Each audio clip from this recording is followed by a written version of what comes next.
कितना इम्पोर्टेंट है? What is the significance writing. Shanghai ताउन तंजीम इजलास का, खासतौर पे मार्का हक के बाद? देखिए, शंघाई कोऑपरेशन ऑर्गेनाइजेशन का जो ये इजलास है, ये बहुत ही एक अहम मौके पे हो रहा है।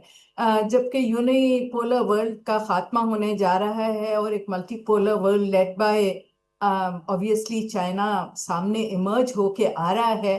और इसमें हमने देखा है कि खुद पिछले 7 साल से मोदी साहब जो हैं वो चीन के पे नहीं गए थे, और उसी दौरान 2 दफा उनकी चीन के साथ झड़प भी हुई। और आपने देखा कि किस तरह वो अमेरिका के स्ट्रेटेजिक पार्टनरशिप के चक्कर में उन्होंने रशिया के साथ भी अपने ताल्लुकात जो हैं वो यूक्रेन के ऊपर काफी तनाव उनमें आ गया था।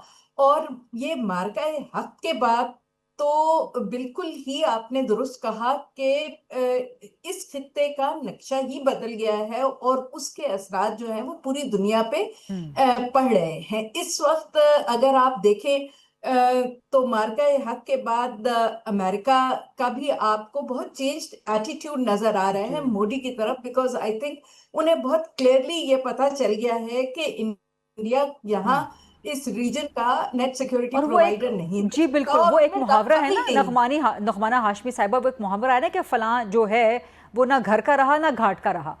तो जी, नरेंद्र ये मोदी वही जिस है, तरह मैं से उसी पे बैंक आने करते लगी थे, थी। अमेरिका पे बैंक जी करते थे, अमेरिका ने वहां से जो है लाल झंडी दिखा दी। अब वो चीनी जी। सदर को एक फेक जपियां डालने की कोशिश कर रहा है, लेकिन वहां पर भी बात नहीं बन रही। देखिए, ये जरा थोड़ा सा ज्यादा कॉम्प्लिकेटेड है, क्योंकि इंडिया इस वक्त तो बेचारा बहुत ही आइसोलेटेड है। मुझे तो थोड़ा सा तरस भी आता है कि वो बहुत बुरी तरह, उनका जो गरूर है वो मिट्टी में मिला है, और बहुत बुरी तरह वो हर लेवल पे एक्सपोज हो गए हैं ये 4 डे कॉन्फ्लिक्ट में।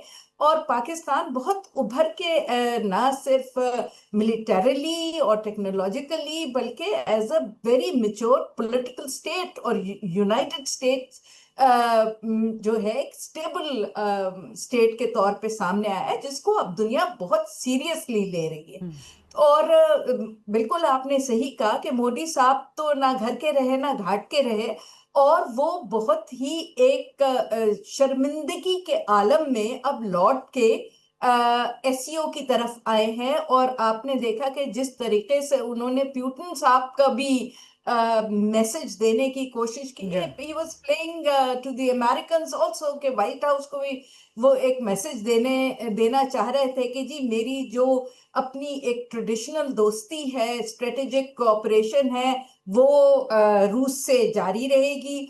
और चाइना से भी अब हम अपने ताल्लुकात जो है उनमें जो हमारे क्रिटिकल कोर इश्यूज हैं उनको हम बैक बर्नर पे रखेंगे, और अब हम एससीओ में अपना किरदार भरपूर तरीके से अदा करने के लिए वापस आ रहे हैं।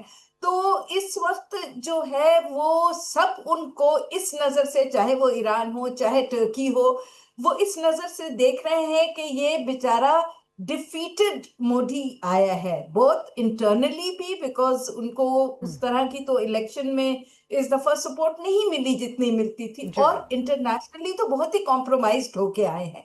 और पाकिस्तान डेफिनेटली आपने देखा कि जिस तरह पूरी प्यूटन साहब ने भी इस बात का बहुत पुरजोर तरीके से इजहार किया कि हम पाकिस्तान से अपने ताल्लुकात जो हैं वो हर लेवल पे लेकिन नगमाना साहिबा, इन बढ़ाना तमाम चीज़ों चाहते के हैं। बावजूद नरेंद्र मोदी की कोई बायलैटरल नहीं हुई, कोई डेलीगेशन के साथ मुलाकात नहीं हुई, ना प्यूटन के साथ ना ही शी जिनपिंग के साथ कोई डेलीगेशन, कोई बायलैटरल मीटिंग्स नहीं हुई। On the other hand Pakistan की बायलैटरल मीटिंग तो उनकी नहीं हुई, लेकिन प्यूटन साहब के तो वो गाड़ी में 1.5 घंटे की उनकी मीटिंग हो गई, जी 45 मिनट्स की।